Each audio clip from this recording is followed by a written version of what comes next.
TV조선 취재기자들이 전하는 뉴스의 중심, 보도본부 한라인, 저는 강상구입니다. 신효섭 앵커를 대신해서 이번 주까지만 자리를 지키고 있습니다. 수천만 원의 뇌물을 받은 혐의를 받고 있는 민주당의 노웅래 의원의 체포동의안이 부결됐습니다. 여야가 끊임없이 불체포 특권 폐지를 주장했고 21대 국회에 들어서는 국회의원 체포에 동의해주는 관행이 확립돼 가던 중이었는데 이런 흐름을 정면으로 거스르는 장면입니다. 오늘은 이 소식 먼저 짚어보겠습니다. 이건 수사, 정상적인 수사 아닙니다. 사람 잡는 수사입니다. 누구든 이렇게 엮이면 살아남을 사람이 누가 있겠습니까? 이런 확실한 증거가 있다면 국회의원이라도 당연히 체포되어야 한다고 생각하실 겁니다.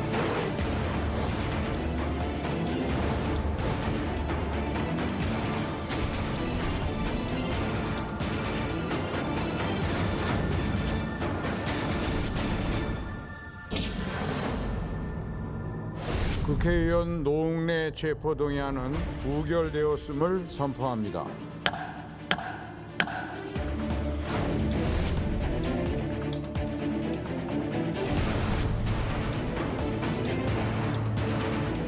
민주당은 국회에서 이재명 방탄을 위한 예행 연습을 실시했습니다. 한동훈 장관이 부결을 이끌어내는데 큰 아마 역할을 했다라고 하는 인식은 다 모두가 가지고 있습니다.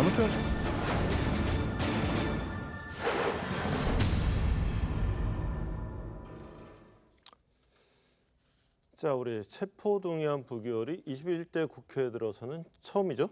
네, 뇌물수수 혐의로 구속영장이 청구된 노웅래 민주당 의원은 현역 의원으로 회기 중 국회 동의 없이 체포되지 않는 이 불체포 특권이 있는데요. 이 때문에 노 의원의 체포 동의안은 어제 오후 국회 본회의에 상정돼서 무기명 투표로 표결이 진행됐습니다. 가결 조건은 재적 의원 과반 출석에 과반 찬성이 돼야 하는데 이 개표 결과 이를 충족하지 못해서 결국 부결됐습니다. 김진표 국회의장의 개표 결과 발표부터 들어보겠습니다. 국회의원 노웅래 체포동의안은 총 투표수 271표 중 가 101표, 부 161표, 기권 9표로서 부결되었음을 선포합니다. 21대 국회 들어 국회로 넘어온 현역 의원 체포 동의안은 노 의원을 포함해 모두 4차례였는데요. 국회 반대에 부딪힌 건 이번이 처음입니다.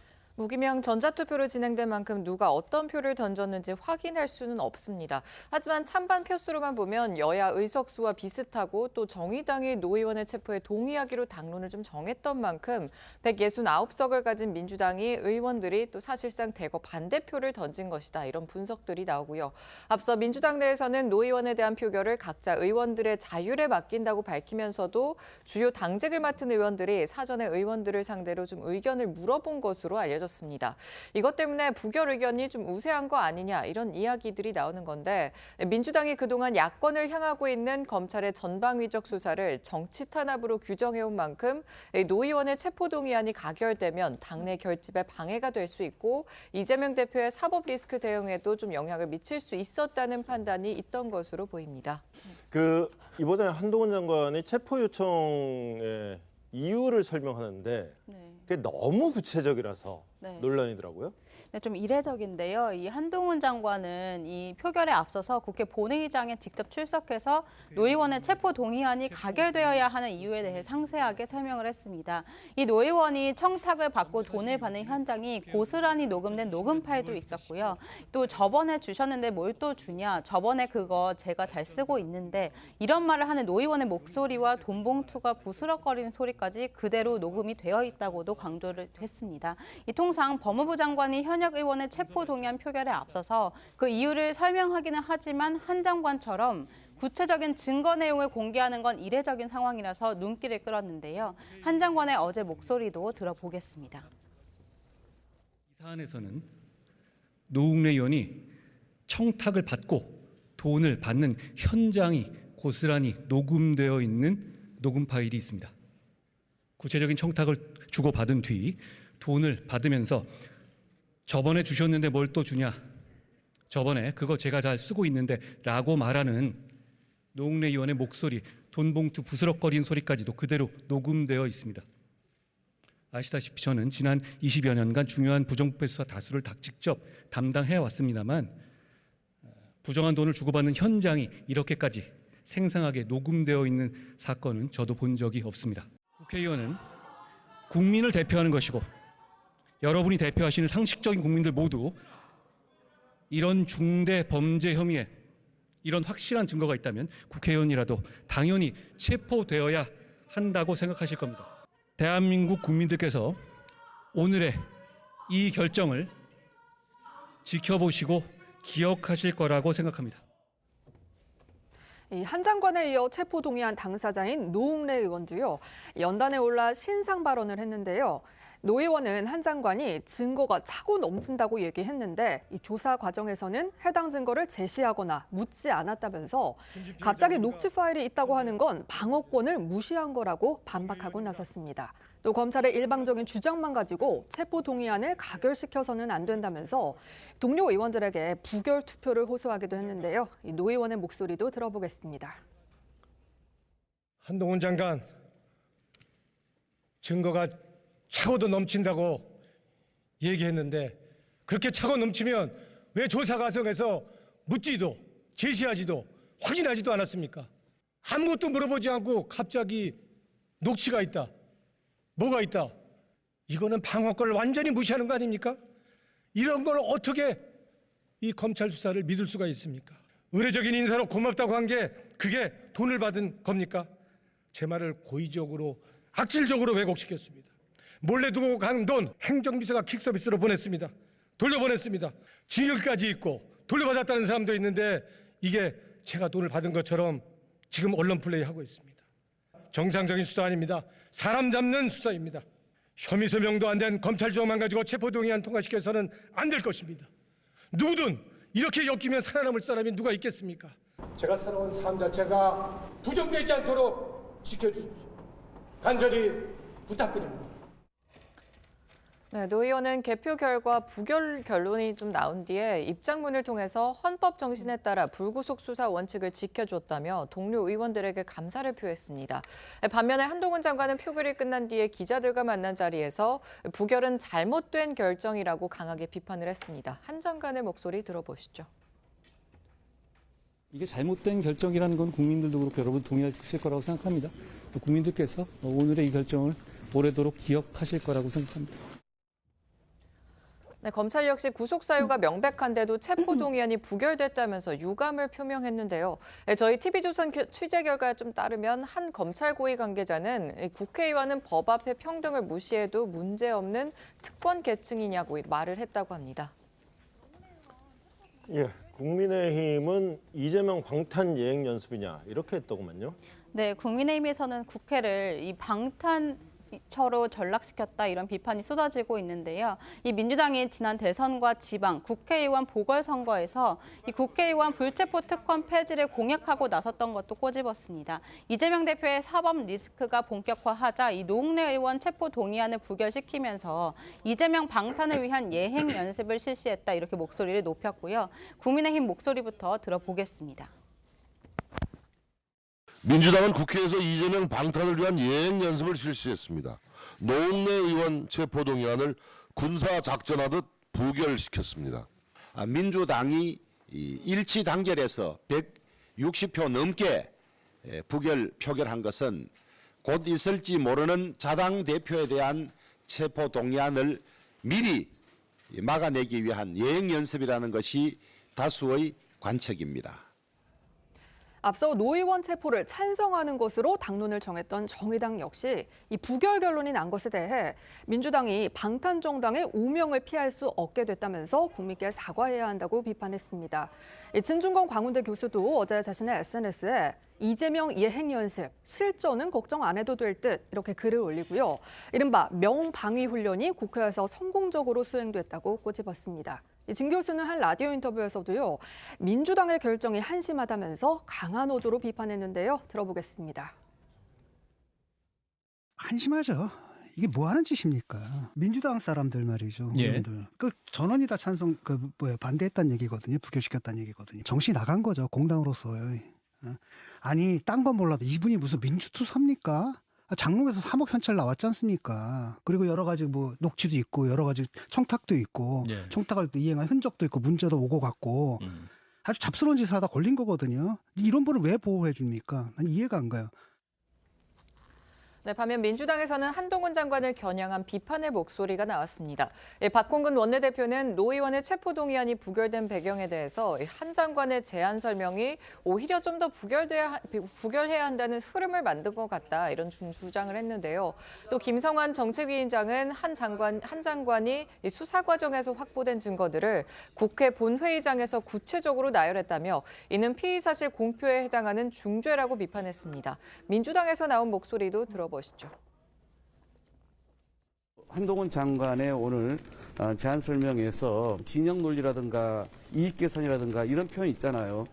물론 뭐 의도적으로 그런 표현을 쓰셨는지는 모르겠습니다만은 오히려 의원들 입장에서는 헌법이 보장한 자신의 그 양심과 소신에 따라서 투표를 해야 되는데 그런 표현들이 오히려 더 역효과를 낸 측면도 있지 않았을까 추측해 봅니다. 어제 한동훈 법무부 장관은 노웅래 의원에 대한 체포동의안을 보고하면서 마치 검찰 수사관이 수사 상황을 브리핑하는 듯한 태도와 발언을 했습니다. 수사 과정에서 확보된 증거들을 공개석상에서 제시하는 것은 명백히 피의사실 공표에 해당하는 중죄입니다. 또한 공무원 또는 공무원이었던 자가 자기 혹은 부자기에 의해 직무상 알게 된 비밀을 퍼뜨리는 공무상 비밀 누설죄에도 해당합니다. 한동훈 장관이 강조하던 법치가 본인은 위법 행위를 해도 된다는 범죄 면허를 가졌다는 의미인지 묻고 싶습니다. 네, 한동훈 장관은 노 의원에 대한 녹취 파일 내용 등 구체적인 증거들을 국회 본회의장에서 언급한 것이 방어권 침해다, 이런 반박에 대해서요. 이 체포 동의안 속 구속영장 사유에 대부분 기재되어 있는 내용이라고 재반박하고 나섰습니다.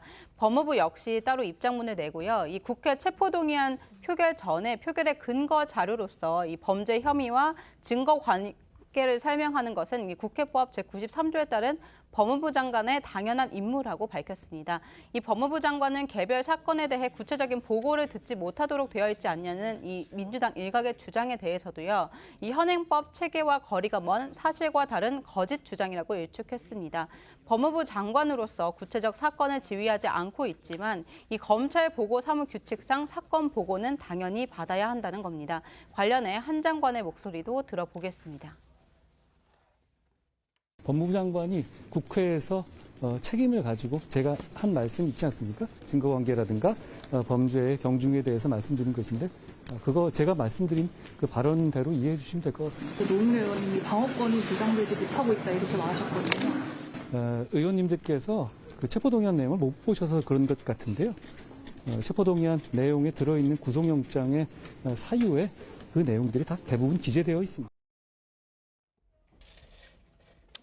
예, 국회가 그동안 틈만 나면은 뭐 불체포 특권 없애겠다, 뭐 내지는 뭐 좀 개혁하겠다 하더니 그리고 실제로 좀 제도는 안 바꿨지만은 실제로 행동으로 좀 나아지는 모습을 보이는가 싶더니 도로 그냥 아미타불 돼버렸어요. 글쎄, 이거는 뭐 이재명 대표에 대해서 혹시 있을지도 모르는 그 체포동의안이나 구속동의안에 대한 전초전 성격이 있다고 다 언론에서 분석하지 않았습니까? 그런 거라고 보여지고, 그다음에 뭐 불체포 특권 없애겠다는 건 다 일반론이고요. 그래서 우리가 왜 정치권에 늘 내로남불 얘기를 하지 않습니까? 자기 문제에 부딪힐 때는 그 약속은 까맣게 잊는다 하는 건 저희들이 정치 후기자로서 뭐 익히 경험해 온 사실 아닙니까? 그렇기 때문에 아마 앞으로도 이제 이재명 대표에 대한 사법적 리스크가 현안으로 국회에 있는 한 그 누구도 체포동의안이나 구속동의안이 국회를 통과하는 일은 없을 것이다. 이렇게 얘기해도 뭐 크게 틀리지 않는 것 아닌가. 그래서 이번에 이제 다른 그 몇 건의 체포동의안은 다 그 가결이 되지 않았습니까? 이번에는 노웅래보다는 이재명이라는 사법 리스크 때문에 이런 결과가 빚어졌다. 이렇게 말씀을 드리겠습니다. 우리 장현주 변호사님, 그 노웅래 의원의 체포동의안이 부결이 됐으면은 민주당에서 나와야 될 반응으로 기대되는 것은 노웅래 의원 얘기를 듣고 보니까 억울하겠더라 뭐 이런 식의 얘기가 나올 줄 알았더니 한동훈이 어쩌고 저쩌고 한동훈이 잘못해서 어쩌고 이런 얘기만, 여기서 왜 한동훈이 더 핵심 사안이 되는 걸까요?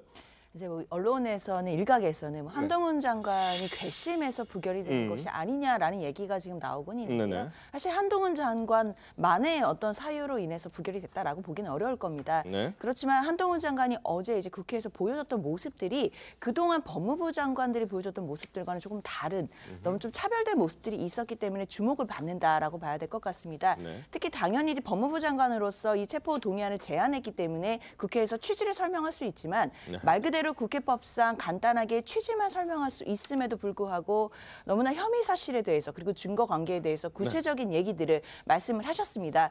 마치 이제 구속영장 실질심사에서 구속영장을 청구한 검사가 영장 전담 판사에게 영장의 필요성을 설명하는 그런 모습 같아 보였거든요. 아무래도 야당 의원들은 그 부분을 좀 지적하는 것 같고 그러다 보니까 그런 모습들이 부결에도 영향을 그래도 조금이라도 미치지 않았을까라는 진단도 나오는 것 같습니다. 예, 이 노웅래 의원의 경우가 예행 연습이라면 본 게임은 이재명 대표일 텐데 이재명 대표의 검찰 출석 일정도 가닥이 잡히는 모양입니다. 네, 저희 TV조선 취재에 따르면 당초 당 안팎에서는 좀 서면 조사 가능성도 있었는데요. 검찰 측이 서면 조사는 안 된다는 입장을 강하게 전달하면서 직접 출석으로 방향이 잡힌 것으로 전해졌습니다. 검찰은 이 대표 측에 다음 달 첫째 주 출석을 제안했지만 이 대표가 당대표로서 신년 행사 등 좀 일정이 모두 잡혀 있어서 도저히 불가능하다 이런 답을 받았고 이에 1월 둘째 주 중으로 출석 일자를 조율하고 있다고 밝혔습니다. 이재명 대표 역시 이런 부분에 대해서 검찰에 출석하기로 했고 조율 중인 것이 맞다고 답을 했는데요. 그 내용 직접 들어보시죠. 조율 중인 건가요? 네, 계속 확인 중입니다. 저희도 가능한 시간을. 대표님 그러면은 11에서 12일 나온 거는 그럼 맞는 거예요? 그 안에 조율 중이신 거는 맞으신 거예요? 네, 제가 출석하기로 했으니까요. 그렇게 하시면 되겠습니다. 네, 정치권에서는 이 대표가 검찰 출석 시기로 조율 중인 다음 달 둘째 주가 12월 임시국회 종료 시기와 맞물린다는 점에 주목하고 있는데요. 12월 임시국회가 종료되면 사실상 검찰이 이 대표에 대한 구속영장을 청구해도 국회 승인 없이 진행이 가능한 상황이 된다는 겁니다. 이런 가운데 민주당에서는 12월 임시국회 종료 후에 곧바로 1월 임시국회가 시작될 수밖에 없다는 주장이 나오면서요. 이 사실상 임시국회 소집을 예고하고 나섰습니다. 박찬대 민주당 최고위원 목소리 먼저 들어보겠습니다.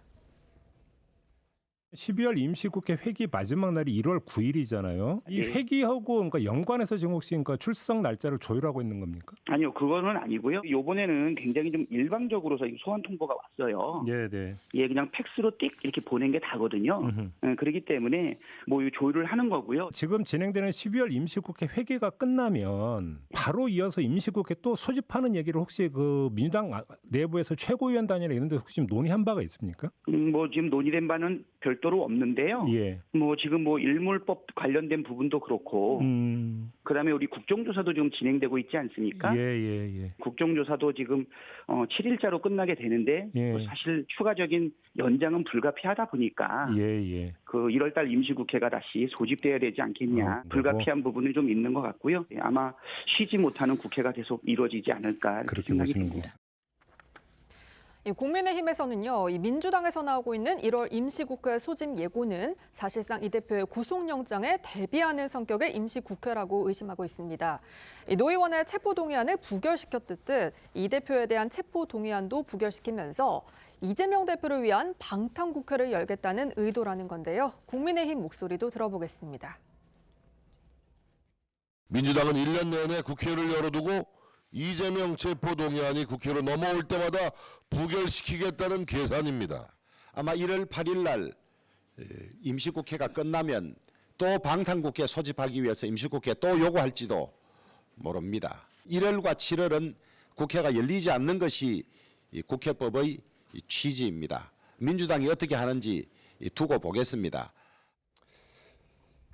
방금 주호영 원내대표는 두고 보겠다라고 했는데 사실 두고 볼 것도 없이 거의 과거의 사례를 보면 늘 저렇게 되면 이제 임시국회를 다시 열게 되죠. 왜냐하면 임시국회를 열지 않으면 만약에 검찰이 뭐 체포동의안이나 뭐 이런 걸 낼 필요도 없이 곧바로 그냥 영장 청구를 할 수가 있습니다. 그러면 국회는 아무런 관여도 하지 못한 채 사실 신병 처리가 되거든요. 그렇기 때문에 민주당은 당연히 저게 반대의 경우라도 만약에 국민의힘의 경우라도 제가 보기에는 뭐 임시국회 여는 거는 필연적이다. 이렇게 말씀을 드릴 수밖에 없을 것이고 지금 주호영 원내대표가 얘기하는 것도 그런 점을 예상하고 있는 것이니까 사실은 뭐 1월 지금 10일부터 12일 사이에 이재명 대표가 뭐 출석 얘기를 하고 있는데 실제 뭐 출석이 돼야 하는 거고요. 그 출석은 임시국회를 연다는 것을 전제로 아마 이재명 대표는 출석을 검찰과 조율하고 있을 것이다. 이렇게 생각합니다. 지금 사실은 1월 임시국회는 지금 민주당에서 하는 얘기가 좀 설득력이 있는 게 지금 법안들이 좀 그때까지 좀 되기 힘들어 보이는 것들이 몇 개가 있단 말이에요. 1월 국회는 오케이, 좋아요. 근데 만약에 지금 이번 건은 성남FC고 지금 대장동 수사가 좀 이래저래 좀 소강 국면처럼 보이잖아요. 그래서 만약에 2월 달에 그러면 대장동으로 소환을 또 한다. 그럼 2월 달에 또 임시국회를 열까요? 사실 뭐 2월 달 일을 지금 예측하기는 물론 어렵겠지만요. 지금 말씀 주신 것처럼 당연히 이제 국민의힘과 여권에서는 그 야당에 대한 프레임은 결국 방탄 정당, 방탄 국회로 지금 잡고 있기 때문에 사실 임시국회를 열어 또 필요해서 열다고 하더라도 이재명 대표를 향한 방탄이 아니냐라는 이제 의심을 거두지 않고 있는 중입니다. 그렇기 때문에 만약에 2월에 그런 상황이 온다고 한다면 그때도 국회를 열 수 있는 야당으로서 명분이 있어야 열 수 있는 것이지 만약에 진짜 여권의 그런 프레임대로 뭐 이재명 대표에 대한 방탄을 위한 국회로 보일 상황이라면 그것은 야당 내에서도 좀 용납하기 어려울 것 같고요. 다만 국회 일정상 필요한 일정이 있다면 그건 또 따로 별도로 생각해 봐야 될 것 같습니다. 네, 이렇게 이재명 대표가 다음 달 10일에서 12일 사이로 검찰 출석 날짜를 조율하고 있다고 밝힌 가운데 검찰 출석 당일이었던 어제는 민주당의 심장부로 꼽히는 광주를 찾아 윤석열 정부를 맹폭하는 한편 검찰 독재 야당 탄압 규탄 연설회까지 열면서 총공세에 나서기도 했습니다. 검찰 조사를 앞두고 지지층을 총결집하려는 의도로 풀이되는데 먼저 어제 모습 보고 오시죠. 검찰 독재 규탄한다!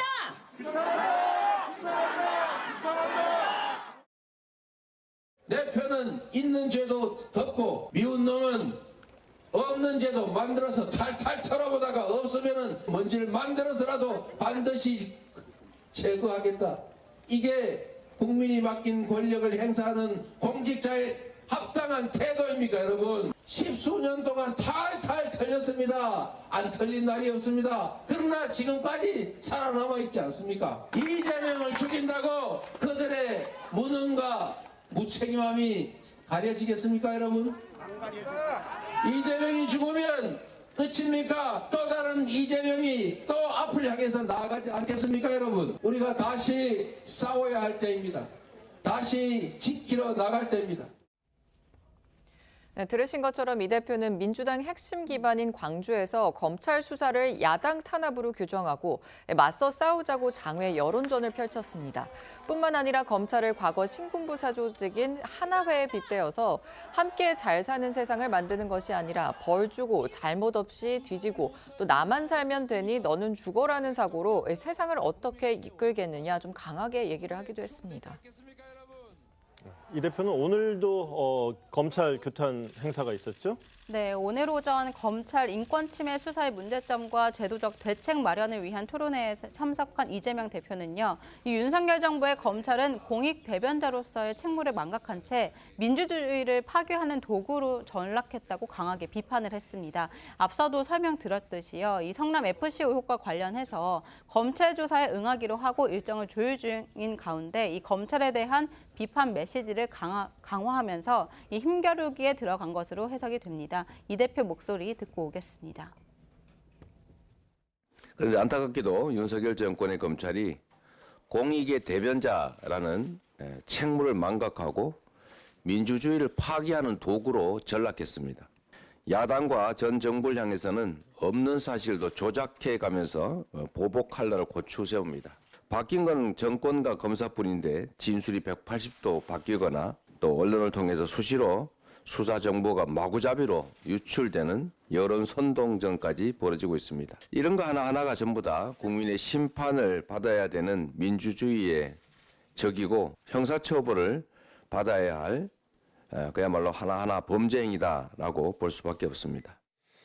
우리 장 변호사님, 한겨울에 민생투어 좋은데 소외된 이웃들을 돌아보고 필요하죠. 그런데 지금 대표가 밖으로 돌 때냐, 이거 혹시 도망 다니는 거 아니냐, 라는 이야기들을 많이들 하는 것 같아요. 네, 그런 비판도 야당의 대표로서 겸허히 받아들여야 될 것 같습니다. 다만 이제 국민의힘 측에서의 어떤 프레임이 있습니다. 그러니까 야당 대표에 대해서 이제 사법 리스크 그리고 방탄 이제 이런 부분과 관련해서 항상 연결을 짓는 것인데요. 야당 대표로서 또 해야 되는 또 민생의 역할도 있고 뭐 그런 민생 투어 역할도 있는 것인데 이제 무조건 이 사법 리스크와 결부지어서 이 사법 리스크를 피하기 위한 것 아니냐라고 보기에는 좀 과도한 부분이 있는 것 같고요. 또 야당 대표로서 챙겨야 할 부분, 해야 될 일들을 하고 있다라고 또 봐줘야 될 것 같습니다. 조 의원님, 지금 소환 조사를 앞두고 원래 이럴 때는 좀 약간 몸을 낮추는 게 상식적인 것 같은데 오히려 검찰을 향한 비판의 목소리를 높이는 거. 아니 만약에 해오던 일이었다면 저는 뭐 계속할 수 있다고 봅니다. 근데 잘 아시다시피 8월 28일에 대표가 됐죠. 그리고서 한 3개월 정도 별다른 뭐 민생 투어니 뭐 이런 거 별로 한 거 없어요. 그래서 이제 심지어는 야당 내에서조차 아니 이재명 대표가 대표 몇 개월 동안 해놓은 일이 뭐냐 하는 비판을 받을 정도인데 그런데 많은 사람들이 이 수사와 관련해서 이재명 대표가 12월쯤에 소환 조사를 받을 것이다 이렇게 예상을 했어요. 예상들을 했었죠. 그러더니 12월에 갑자기 이 그랬었죠. 엄동설안에 지금 민생 투어를 한다고 전국을 돌아다니잖아요. 근데 실제 검찰이 소환 요구를 했습니다. 그랬더니 이제 민생 투어 때문에 못 가겠다 이렇게 된 거거든요. 그런 점에서 본다면 당연히 아니 그동안에 뭐 하다가 검찰 소환 한 예상이 되는 그달부터 민생 투어를 하느냐. 뭐 이 부분에 관해서 이제 국민들을 설득시켜야 할 책무가 저는 이재명 대표한테 있다고 보고 그다음에 이제 여론이라고 하는 건 이재명 대표가 사실 이 부분에 대해서 대응할 카드가 마땅치가 않아요. 뭐 예를 들어서 국회로 체포동의안이 넘어오면 부결시키는 거 외에는 나머지는 여론전밖에 없다고요. 그렇기 때문에 여론전으로서 본인의 지금 거의 노골적으로 지켜달라고 얘기를 하잖아요. 광주에 가서도 그거는 결국 나를 막아달라. 검찰의 수사로부터 나를 막아달라는 건데 그거 그냥 상식적으로 보면 사실은 막을 방법이 별로 없거든요. 그런 점에서 여론전 외에 다른 방도가 없기 때문에 이재명 대표가 지금 여론전에 전력을 다하고 있는 것이다. 이렇게 봅니다. 네, 이런 가운데 대장동 개발 의혹 사건의 핵심 인물인 김만배 씨가 들것에 실려 병원 응급실에 내원했다가 스스로 걸어 나오는 모습이 포착돼 파장이 일고 있습니다. 당시 상황을 좀 설명해 드리자면요. 자정이 다 된 시각 경기도 한 병원 응급실 앞에 환자 이송 차량이 멈춰 섰고요. 잠시 뒤 들것에 실린 환자가 응급실로 옮겨졌는데 이 환자는 다름 아닌 김 씨였습니다. 그로부터 2시간쯤 뒤에 응급실 출입문 뒤로 김 씨가 마스크를 쓰고 유리문 밖을 주시하는 모습이 저희 TV조선 취재진 카메라에 포착이 된 건데요. 이후 응급실 출입문 앞으로 고급 외제차가 도착을 하자 김 씨는 주변을 두리번거리면서 서둘러서 차량에 탑승했다고 합니다. 모습 보고 오겠습니다.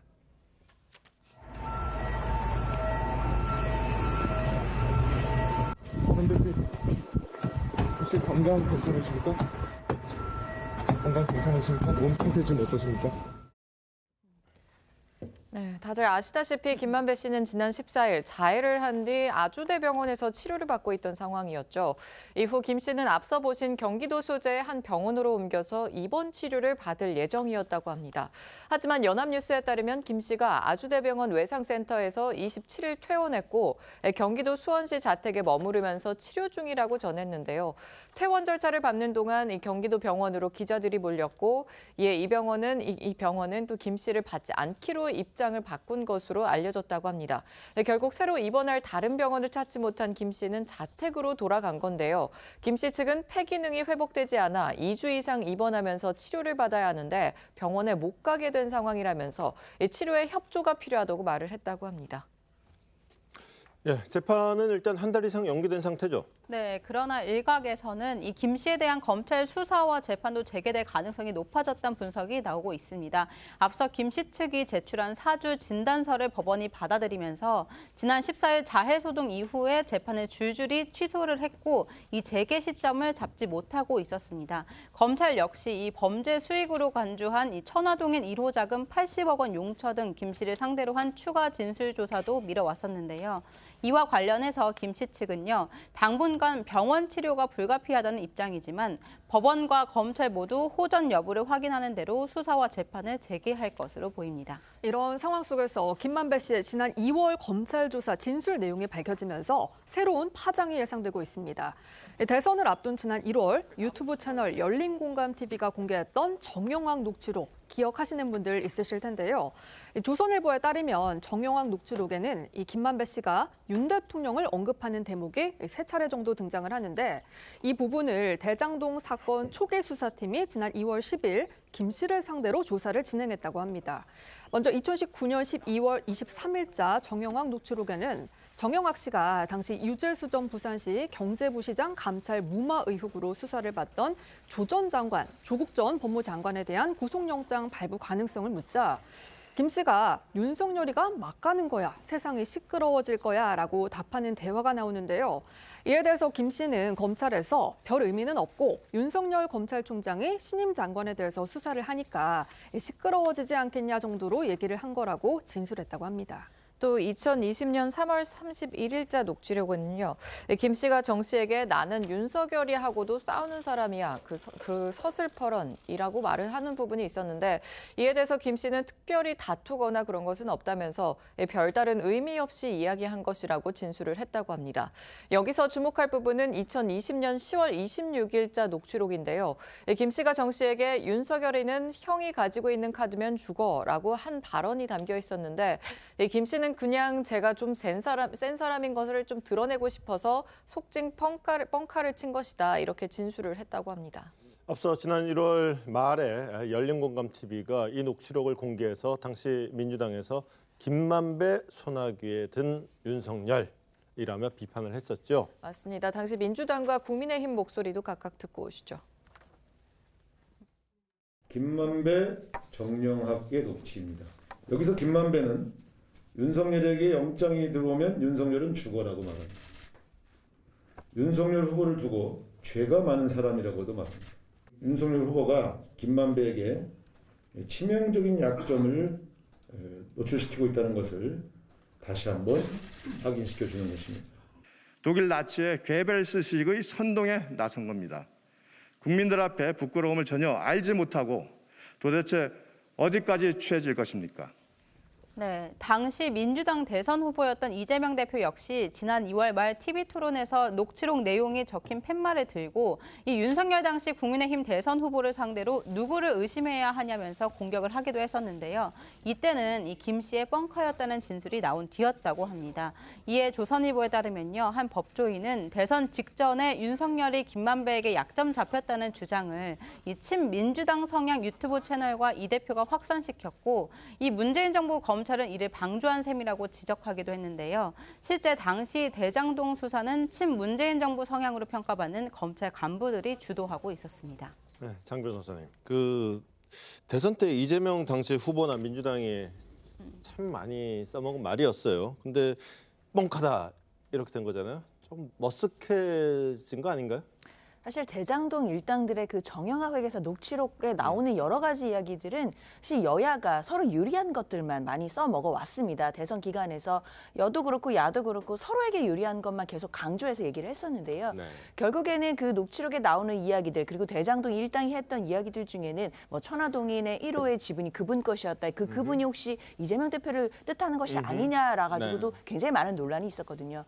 결국에는 그 대장동 일당들이 했던 이야기 자체가 진술의 신빙성이나 또는 일관성 부분에서 굉장히 의심되는 취지들이 많기 때문에 과연 저 사람들의 말을 지금 현재 믿을 수 있느냐까지 이야기가 간다면 지금 현재 대장동 관련된 수사가 유동규 전 본부장이나 뭐 남욱 변호사의 진술의 많은 부분을 의존해서 진행되고 있는 수사이기 때문에 과연 그 수사에서도 진술의 신빙성이 인정될 수 있을지를 좀 다시 좀 의심해야 되는 지점인 것 같습니다. 어떻게 보세요? 저도 뭐 기본적으로는 동의하는데 이게 말이라는 게 말이죠. 늘 그 본인이 뭐라고 얘기했을 때 그럼 그 말을 100% 믿을 수 있느냐 아니면 100% 믿지 못하겠느냐 하는 거는요. 말도 중요하지만 그 말을 할 수밖에 없게 된 주변 상황이 굉장히 중요합니다. 그래서 저는 검찰이 지금 김만배 씨를 조사하는 것도 마찬가지고 남욱 변호사, 뭐 정영학 회계사 뭐 여러 사람들을 조사하고 있잖아요. 사실 기자들이 취재할 때도 마찬가지지만 누가 이 말을 했을 때 그걸 100% 믿을 수가 없습니다. 그렇죠. 만약에 다 믿을 수 있다면 그대로 그냥 옮겨줬기만 하면 기사가 되는 거 아니겠습니까? 그래서 이런 경우도 김만배 씨 말 중에 사실인 것도 있고 아닌 것도 있고 본인 말대로 뻥카인 것도 있을 겁니다. 그렇기 때문에 이거를 검찰이 다른 사람의 진술과 하나 둘씩 맞춰봐가면서 진실 여부를 규명해 나가겠죠. 그렇죠. 그런 점에서 본다면 김만배 씨는 과거에 뭐 윤석열이는 내 카드 하나면 죽어라고 얘기를 했지만 자 그것이 이제 올해 2월 달에는 뻥카였다 그러는데 그러면 두 말 중에 어떤 말이 더 진실이냐 하는 건 검찰이 밝혀내야 되는 부분이죠. 그렇겠죠. 네, 이런 가운데 복권 없이 특별 사면된 김경수 전 경남지사의 향후 행보를 두고 민주당 내 리더십 지형 변화에 촉각이 쏠리고 있습니다. 구심점이 없었던 친문재인계가 김 전 지사를 중심으로 결집하는 등 영향력을 키울 거라는 전망 가운데 아직은 친문계 구심점 역할을 하기에는 이르다 이런 견해가 나오는 반면 어렵겠지만 복권 여부와 관계없이 당에 기여할 수 있는 역할이 있을 거라는 주장도 제기가 되고 있는 겁니다. 박찬대 의원과 김영배 의원의 목소리 각각 듣고 오겠습니다. 김경수 지사 이제 막 석방이 된 상황에서 뭐 긴급하게 김경수 전 지사가 어떤 정치적 역할을 해야 된다라고 하는 부분은 아직은 좀 이르지 않나 이렇게 생각이 되고요. 예. 또 본인이 원치 않았던 사면이었고 이번에 사면의 내역들을 보게 되면 상당한 수가 범죄를 저지르고 부패했던 검사들에 대한 거의 뭐 대방출 수준의 참사 수준의 사면이 아니었나 이렇게 생각이 되거든요. 그런 상황에서 지금 김경수 지사 지금 석방되시고 나서 바로 어떤 정치적인 어떤 역할을 뭐 언급하는 것은 아직은 좀 이르지 않나 그런 생각은 듭니다. 네, 뭐 정치인이기 때문에 뭐 복권 여부 그 자체가 문제는 아니지만은요. 김 지사 스스로도 얘기했지만 형기가 일단 내년 5월까지 남아 있기도 하고요. 또 당분간 가족들과 함께 좀 추스리면서 조용히 이렇게 고민을 정리해 나갈 그럴 것으로 알고 있습니다. 그동안 뭐 여러 이제 그런 경륜을 가지고 있기 때문에 우리 대한민국의 근본적 전환과 미래에 대해서 저는 고민도 나누면서 좀 기여할 수 있는 바가 있지 않을까. 그런 모색하는 시간을 당분간 좀 갖지 않을까 그런 생각을 가지고 있습니다. 반면 국민의힘 내에서는요, 김경수 전 지사의 정치 활동과 관련해 본인 자유에 달렸지만 나쁘지 않다라면서 오히려 정치 활동을 했으면 좋겠다고 밝혔는데요. 그 이유가 무언지 이 조수진 의원의 목소리 직접 듣고 오겠습니다. 역할을 하고 정치 활동을 하는 것, 이것은 뭐 본인의 자유에 달렸습니다만 국민의힘으로서는 나쁘지 않죠. 저는 했으면 좋겠습니다. 왜냐하면 사법적 판단에 대해서도 존중하는 태도가 없고 또 자신의 어떤 행위를 했는지 그리고 그 행위가 민주주의의 근간을 부정하는 행위를 했음에도 불구하고 전혀 반성의 의미가 없잖아요. 그런 것 자체가 더불어민주당을 몰상식하고 그리고 법치를 부정하는 세력으로 규정하게끔 할 수가 있거든요. 그렇기 때문에 국민의힘으로서 또 국민의힘에 몸담은 저로서는 긍정적이다. 자, 이번에는 북한 무인기와 우리 안보 얘기도 좀 해보겠습니다. 오늘 윤석열 대통령이 안보 관련 일정이 있었는데 이 일정 자체가 굉장히 이례적입니다. 한송은 기자, 어떤 내용이죠? 네, 이 북한 무인기가 우리 영공을 침범한 지 나흘째인 오늘 이 윤 대통령은 대전 유성에 있는 국방과학연구소를 방문했습니다. 이 국방과학연구소 ADD는요, 이 박정희 정부 시기인 1970년 자주 국방 실현을 내걸고 설립된 국방부 산하 국책연구기관으로요. 윤 대통령의 오늘 방문은 북한의 무인기 도발에 대응한 조치이자 우리 군의 감시, 정찰 요격 시스템 등을 무기 개발 현황 점검 차원인데요. 윤 대통령은 현장에서 군 주요 지휘관에게 확고한 정신적 대비 태세를 갖추고 이 실전적 훈련에 힘쓰라고 주문을 했고요. 이 무인기와 미사일 연구동을 둘러본 뒤에 연구원들과 오찬을 함께했습니다. 오늘 윤 대통령의 ADD 방문은요, 이례적으로 사전에 공개됐다는 점에서도 주목이 됐습니다. 통상 대통령의 외부 일정은 경호상의 이유로 종료될 때까지 이 시간과 장소 등이 기밀로 유지되지만 오늘 ADD 방문만큼은 대통령실이 사전에 일정을 공개한 건데요. 이는 다수의 무인기를 동원해서 우리 영공을 침범한 북한에 이 경고 메시지를 보내는 동시에 대공 방어망 허점이 드러난 거 아니냐라는 국민의 우려를 불식시키기 위한 차원으로 풀이됩니다. 네, ADD를 방문한 윤 대통령은 북한 무인기의 영공 침범은 도저히 용납할 수 없는 사건이라면서 북한의 도발에 대한 확실한 응징과 보복만이 북한 도발을 억제할 수 있는 가장 강력한 수단임을 강조했습니다. 우리가 평화를 얻기 위해서는 압도적으로 우월한 전쟁 준비를 해야 한다고 말했고, 이어 우리 군은 적에게 범접할 수 없는 두려움을 국민에게 확고한 믿음을 주는 강군이 되어야 한다며 이 위장된 평화로는 안보를 지킬 수 없을 뿐 아니라 그 기반마저 무너진다는 것을 확실하게 깨달아야 한다고 말을 했습니다. 그러면서 도발에는 반드시 혹독한 대가가 따른다는 사실을 깨닫게 해야 한다면서 우리의 자유를 침범하는 행위에 대해서는 확고한 응징과 보복만이 도발을 억제할 수 있다고 언급했습니다. 네, 여기에 윤 대통령은 북핵까지 언급하면서요, 대응 수위를 끌어올렸습니다. 상대에게 핵이 있든 어떠한 대량 살상 무기가 있든 도발을 일삼는 사람들에게 분명한 메시지를 줘야 하고 두려워하거나 주저해서는 절대 안 된다고 강조한 건데요. 이는 어제 오후 열린 참모들과의 긴급 회의에서도 특히 강조된 대목이었습니다. 어제 김은혜 홍보수석의 브리핑 내용 직접 들어보겠습니다. 윤 대통령은 북한의 어떤 도발에도 확실하게 응징 보복하라. 그것이 도발을 억제할 수 있는 가장 강력한 수단이라고 말했습니다. 또한 북한에 핵이 있다 해서 두려워하거나 주저해선 안 될 것이라고 대통령은 강조했습니다. 네, 이런 가운데 군은 북한 무인기가 우리 영공을 침범하는 상황을 가정한 합동 방공 훈련에 나섭니다. 오늘 훈련에서는요, 북한 무인기 영공 침범 당시 1차적 대응에 나서지 못한 지상 대공 무기의 허점을 보완하고 육군 헬기와 공군 공중 전력을 유기적으로 통합 운용해서 효율성을 높이는 방안 등을 훈련한다고 하는데요. 육해공 가용한 모든 자산을 동원하는 실전 훈련은 2017년 이후 5년 만입니다. 여기에 정부와 군 당국은 북한이 앞으로 무인기를 군사 분계선 이남으로 보내서 우리 영공을 침범할 경우 북 도발 수준에 비례해서 우리 무인기들을 북측 지역으로 보내서 정찰 활동을 벌일 방침인 것으로도 알려졌습니다. 그러니까 눈에는 눈, 이에는 이, tit for tat이라는 거죠. 네, 맞습니다. 조선일보에 따르면요, 특히 스텔스 무인기 개발을 서둘러서 개발 이후엔 평양은 물론 북한이 장거리 로켓 발사와 ICBM 엔진 시험 등을 해온 또 평안북도 철산군 동창리 발사장까지 보내서 촬영한 뒤에 사진을 공개하는 방안도 적극적으로 검토하고 있는 것으로 전해집니다. 이에 대해서 정부 고위 소식통은 북 무인기 도발에 그동안의 수세적인 태도에서 벗어나 적극적으로 대응을 하려고 한다면서 교전 규칙상 비례성과 충분성의 원칙에 따라 북한이 무인기를 많이 내려보낼수록 우리도 열심히 북으로 무인기를 보내겠다고 말을 했습니다. 또 조선일보는 정부와 군 당국의 이런 방침이 윤 대통령의 강력한 의지에 따른 것이다 이렇게 전했는데요.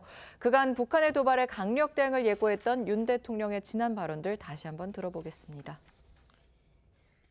저 이북에서 미사일을 9번 쏘는데도 도발이란 말을 한 번 못하는 정권 아닙니까, 여러분? 여러분, 불안감 가지실 거 없습니다. 제게 정부를 맡겨주시면 저런 버르장머리도 정신 확 들게 하겠습니다. 북한이 도발할 경우 신속하고 단호하게 응징해야 합니다. 안보는 결코 타협할 수 없다는 의지를 단호하게 보여주어야 합니다. 핵무기 개발은 북한 주민의 삶을 더욱 고통에 빠뜨릴 것입니다.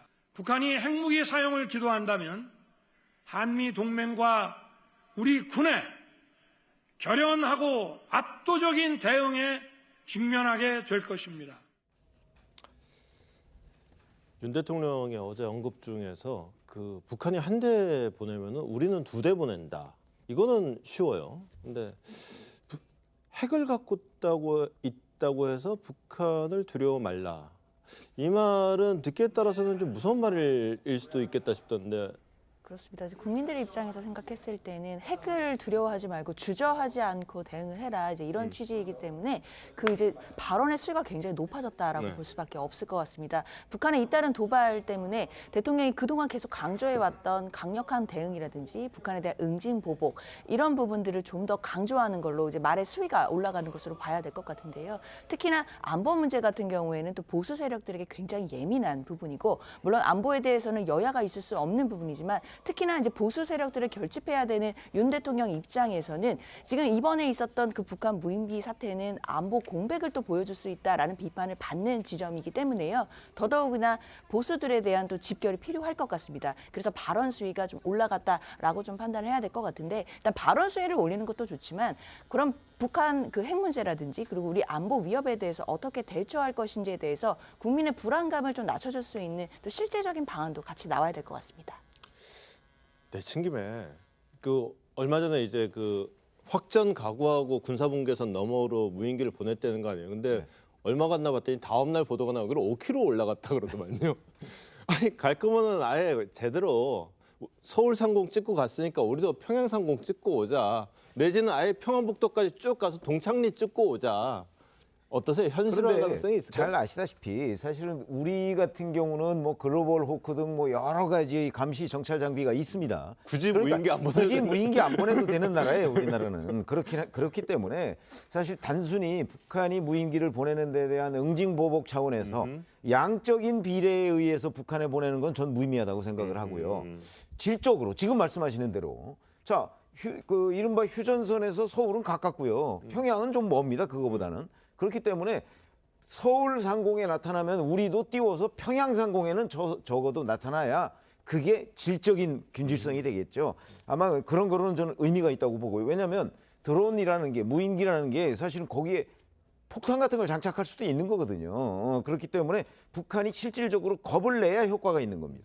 그렇지 않고 그냥 평양 상공 한번 둘러보고 갔다고 해서 북한이 겁을 먹을 리도 없고 그런 것 가지고는 실질적인 대응책이 되지 않는다. 물론 대응책은 굉장히 여러 가지가 있을 수 있습니다. 그래서 제가 윤석열 정부한테 물론 윤 대통령이 지금 그 상응하는 응징 보복 굉장히 중요한 거고요. 이것이 북한 당국에 어떤 메시지를 전달할 거라고 저는 보지만 북한 당국이 조금 더 깊이 있고 뭔가 자기네들의 노선을 수정할 정도의 질적인 우리 군의 변화 저는 이런 것들이 필요하다고 봅니다. 네, 북한의 무인기 침범 이후에 여야는 책임 공방을 이어가고 있습니다. 여당에선 9.19 남북 군사 합의 후에 국방이 약화됐다고 지적하면서 이 문재인 정부 책임론을 제기하고 있고요. 이 야당에선 북한의 무인기를 단 한 대도 격추하지 못한 것에 대한 대통령의 직접 사과까지 요구하고 나선 상황인데요. 어제 국회 국방위에서 벌어진 여야의 공방 모습부터 보고 오겠습니다. 드디어 문재인 정권의 잘못된 안보 정책에 참담한 성적표가 배달됐습니다. 9.19 합의에서 GP 11개 없앴습니다. 더 심각한 것은 그때 무인기를 발견한 GP도 없어졌다는 겁니다. 뭐 저는 군대 나온 사람은 아니지만 확전이라는 말을 쓰기가 상당히 어려운 겁니다. 그거는 무책임하고 사과를 해야 된다고 저는 생각을 합니다. 실제로 보면 작전이 실패한 부분입니다. 이런 거를 저는 윤석열 대통령은 왜 이렇게 사과를 안 하시는지 모르겠어요. 사과를 하면 여기에 민주당은요, 윤 대통령이 북한의 무인기 침범 당시 확전을 각오했다는 것, 그리고 북한의 무인기가 침범한 당일 윤 대통령이 송년회 만찬을 했다는 것에도 비판의 날을 세우고 있습니다. 윤 대통령이 확전을 각오했다는 대통령실의 설명에는 불안해서 살겠냐, 너무 막 지르는 거 아니냐 이런 비판이 나왔고요. 송년회 만찬과 관련해서는 음주 의혹까지 제기하고 있는 건데요. 관련 목소리들 들어보겠습니다. 윤 대통령은 북드론이 우리 영공을 휘젓고 다닌다는 보고를 받고도 대책회의가 아니라 한가롭게 만찬을 하며 송년회를 이어갔다고 합니다. 국민들은 이러다 정말 전쟁이라도 나는 것 아니냐며 불안해합니다. 그런데 연일 확전 각오부터 원점 타격까지 강경 일변도의 발언으로 대통령이 오히려 국민 불안을 부추기고 있습니다. 더군다나 그날 대통령이 송년회 만찬을 하시면서 반주까지 하셨다는 거지 않습니까? 심지어는 그런 이제 반주까지 하시면서 NSC는 수집도 하지 않았어요. 오래된 술친구인 이상민 장관도 있었으니 반주도 곁들였을 것으로 보입니다. 확전도 불사한다는 결연한 의지를 불태우시면서 밥과 술을 어느 목으로 넘기셨는지 참으로 궁금합니다. 윤 대통령이 술을 마시긴 마신 건가요? 사실은 아닌 걸로 전해집니다. 채널A 보도에 따르면요, 대통령실은 만찬 자리에서 대통령이 술을 마시지 않았다고 설명했고요. 야당의 의혹 제기에 대해서 명예훼손 등 법적 조치 가능성도 언급한 걸로 전해지는데요. 어제 국회 국방위원들에게 관련 질문을 받은 이종섭 국방장관의 설명 들어보겠습니다. 확전을 각오하고 무인기를 올려보내라. 대통령께서 그렇게 지시하셨는데 이거는 확전이라는 사실은 엄청난 이야기입니다. 그런데 그 저녁에 뭐 했습니까? 송년회 했습니다. 전쟁을 각오하고 무인기를 위로 보내라고 했는데 한가하게 송년을 해요? 정상적인 자세라면은 대통령께서 전투복 입고 벙커에서 이 상황을 지켜보면서 어떻게 돌아가는지 보고 있어야 이게 상식에 맞는 얘기 아니겠습니까? 대통령께서 만찬하신 그 시점은 실질적으로 상황이 다 종료되고 정리가 된 시점으로 이해하시면 좋을 것 같고, 저희들이 뭐 확전 각오하면서 공세적으로 무인기를 운영한 그 부분은 물론 당연히 그런 각오로 했던 것은 사실이고, 그러나 우리의 안전, 여기 가능성 알겠습니다. 충분히 검토를 한 후에 했습니다. 야당의 공세는 북한의 무인기가 서울 하늘 어느 곳까지 다녀갔는지를 두고도 이어지고 있습니다. 군 당국이 공개한 이동 경로를 보면 이 북한 무인기 한 대가 서울 은평구와 서대문구, 또 성북구, 중랑구, 도봉구와 강북구 일대를 지나간 만큼 용산을 지나갔을 가능성도 있지 않냐는 건데요. 이와 함께 오늘 민주당에서는 북한 무인기가 비행 금지 구역을 침범했을 가능성도 제기됐습니다. 대통령실 일대 상공에 설정된 비행 금지 구역에 북한의 무인기가 들어왔다면 경호작전의 실패라는 건데, 하지만 군은 즉각 반박하고 나섰습니다. 어제 국방위 상황과 오늘 김병주 의원의 발언, 그리고 그에 대한 합참의 설명까지 이어서 들어보겠습니다. 1번이 서울 북부로 지났다고 되어 있는데 실제로는 서울 가운데를 가로지르고 있습니다. 용산을 지나간 것 같아요. 북쪽에서 용산에서 찍은 용산 사진을 내놓으면 어떻게 할 거예요? 용산까지는 오지 않았던 것은 저희들은 확신을 합니다. 도발 상황에 대한 작전에 대한 그 결과에 대해서 국민들께 송구하다는 말씀을 드립니다. 그것은 용산을 왔느냐 안 왔느냐의 관점으로 보면 안 되고요. 대통령을 지키기 위해서 상공에는 비행 금지 구역이 정해져 있습니다. 그렇죠. 지상으로 얘기하면 울타리입니다. 울타리. 그 안에 만약에 무인기가 들어왔다면은 이것은 경호 작전의 실패입니다. 용산으로부터 반경 3.7km가 비행 금지 구역이잖아요. 네네. 그 안을 통과했을 확률이 많아요. 그러니까 용산을 지나갔느냐가 아니라 비행 금지 구역 안에 들어왔느냐 안 들어왔느냐를 봐야 되는 겁니다.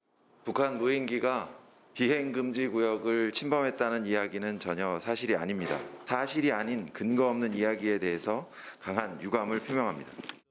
네, 이런 가운데 정치권 안팎에서는 신구 권력 간 갈등이 다시 불거질 수도 있다는 관측도 나오고 있습니다. 정부가 북한의 무인기 침범에 이어서 이 민간단체 보조금 실태와 관련해서도 지난 정권을 겨냥하고 나섰기 때문인데요. 어제 대통령실은 문재인 정부 때 민간단체에 지급한 정부 보조금이 연평균 4천억 원 정도 증가했다고 밝혔고, 이에 대해 대통령실 고위 관계자는요, 문재인 정부만의 문제가 아니라면서도 비영리 민간단체 보조금 규모가 특히 문재인 정부 들어서 굉장히 빠른 속도로 증가했다고 설명을 했습니다. 자, 다음 아이템 넘어가도록 하겠습니다.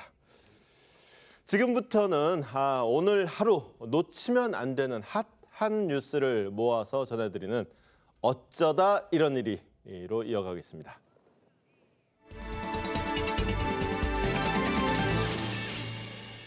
자, 첫 번째 키워드는요. 또 다른 혈흔. 어떤 내용입니까? 네, 택시기사를 살해 옷장에 숨긴 데 이어 동거녀를 살해한 뒤 하천에 유기한 것까지 드러난 30대 남성 A씨 소식입니다. A씨의 집 곳곳에서 정체 모를 다수의 혈흔이 발견된 것으로 알려졌습니다.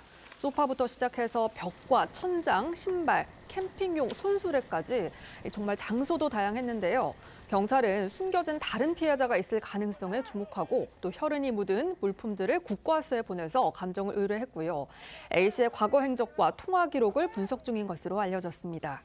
하지만 집에서 나온 혈흔에 대해서 A씨는 택시기사와 동거녀를 살해하는 과정에서 묻은 것이라는 입장입니다. 추가 범행에 대해서는 완강히 부인하고 있는 것으로 알려졌는데 A씨는 어제 구속영장 심사를 받으면서 받으러 모습을 드러냈을 때도 추가 범행이 있냐 이런 취재진의 질문에 입을 열지 않았습니다. 다시 보고 오시죠. 택시기사와 전 여자친구 살해한 거 인정하십니까? 네, 돈을 노리고 범죄 저지른 거 맞습니까? 저쪽이요. 추가 범행 사실 있나요? 피해자 돈 노리고 범죄하신 거 맞습니까? 피해자 돈 어디다 쓰셨나요? 유족들에게 하실 말씀 없으세요? 네, 한편 경찰은 이 A씨의 추가 범행 여부를 들여다보면서 이 택시기사와 동거녀 살해 사건의 수사 속도를 내고 있습니다.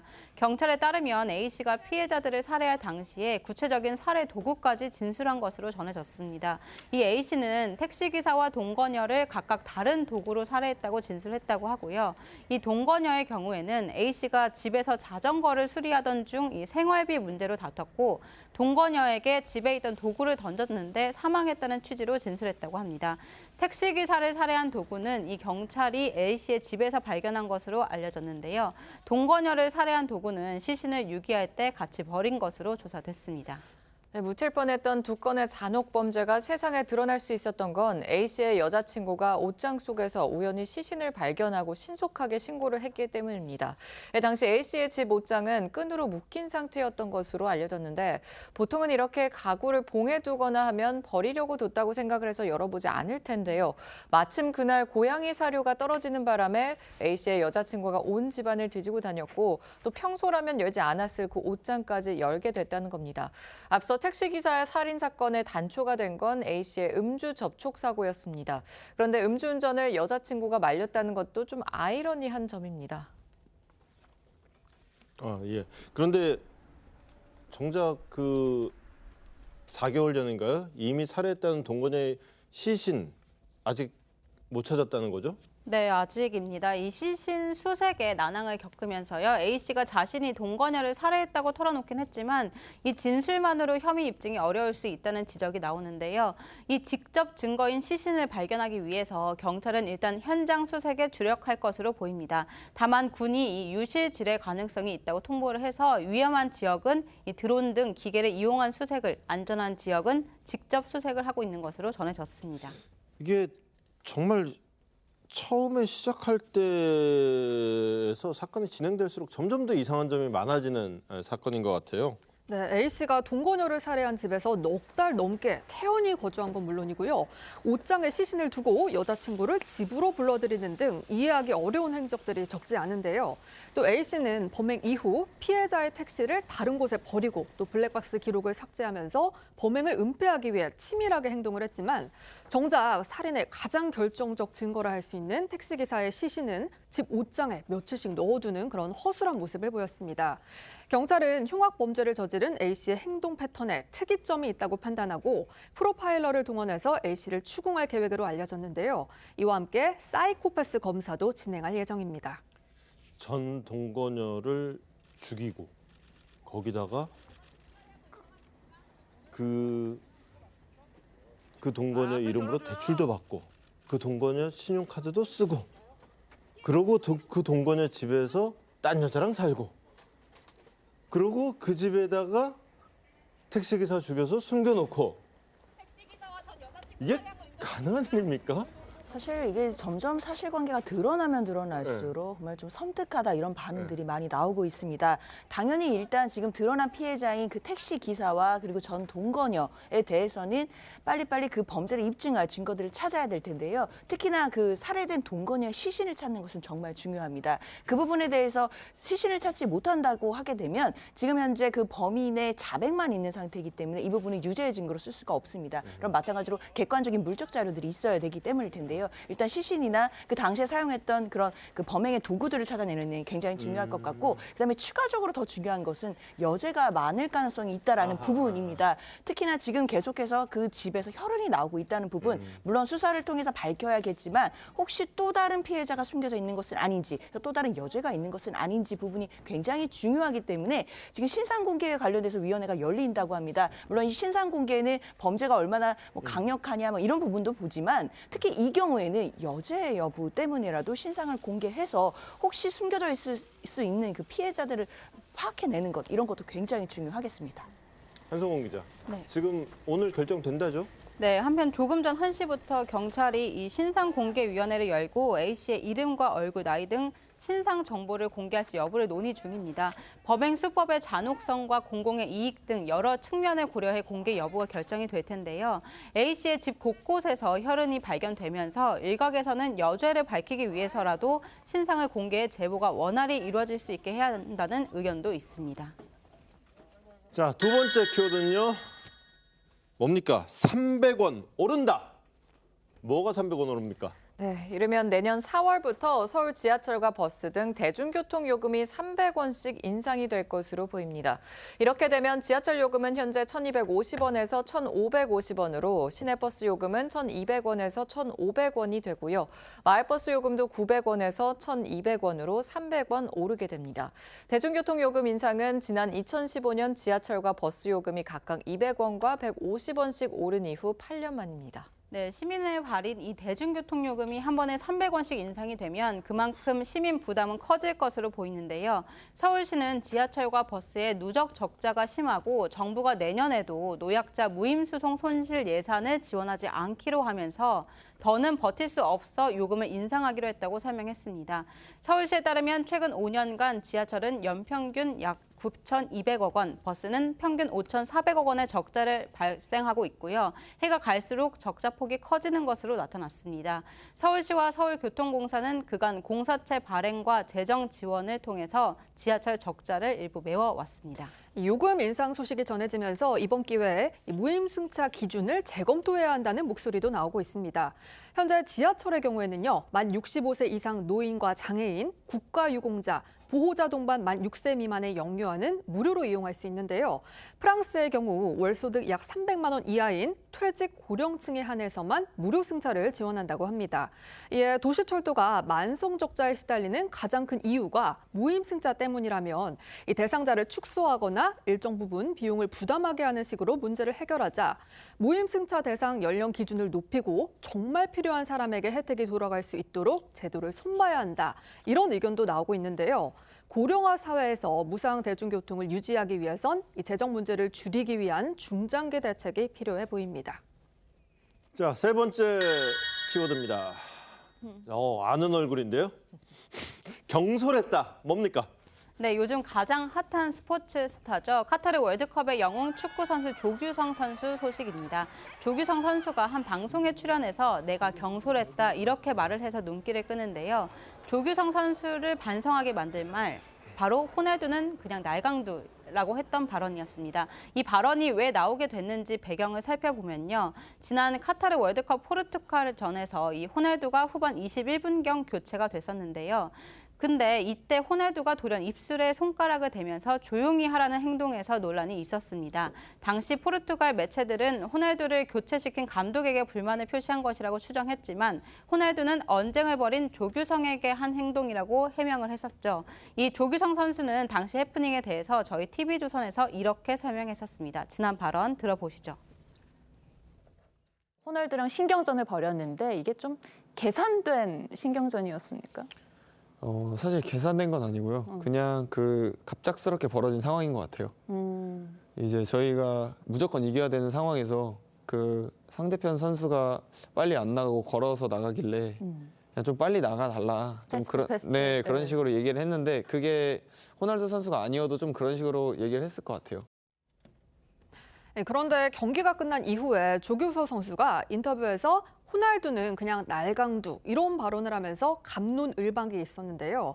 조규성 선수는 이건 제가 조금 경솔했던 것 같다. 정말 호날두를 좋아하는데 기분이 좋아서 장난으로 했던 말이다. 근데 공식 석상에서는 그렇게 장난을 치면 안 됐는데 제가 잘못했던 것 같다. 이렇게 호날두에게 사과의 뜻을 전했습니다. 이렇게 조규성 선수의 한마디 한마디가 화제가 되는 건 월드컵을 통해 그만큼 스타가 됐다는 의미겠죠. 가장 그 위상을 체감할 수 있는 곳이 조규성 선수의 이적료와 관련한 내용이겠죠. 한 유럽의 축구 전문 인터넷 매체는 조규성의 예상 이적료가 약 34억 원이라고 보도했습니다. 월드컵 이후 튀르키예와 또 스코틀랜드 등의 경애팀에서 관심을 보인다는 외국 매체의 보도도 계속해서 나오고 있습니다. 네, 한편 올해 마지막을 팬분들이 조규성 선수와 함께 보내실 수 있을 것 같습니다. 한 해를 마무리하는 가장 큰 행사, 바로 제야의 종 타종식일 텐데요. 올해는 코로나 이후 3년 만에 보신각 타종 행사가 정상적으로 열리면서 오세훈 서울시장과 함께 이 타종에 참여할 시민대표 10명도 정해졌습니다. 그런데 이 시민대표 10명 가운데 카타르 월드컵 16강의 주역인 축구선수 조규성 선수가 이름을 올려 팬들의 관심이 집중되고 있습니다. 이번 시민대표는요, 모두 7개 분야로 나눠서 선정이 됐는데 조규성 선수는 바로 국위선양 분야에 포함된 거라고 합니다. 예, 저희는 1분 뒤에 다시 돌아오겠습니다. 오늘 준비한 소식은 여기까지입니다. 저희는 내일 오후 1시에 더 핫한 소식으로 찾아뵙겠습니다. 함께해 주신 여러분 감사합니다.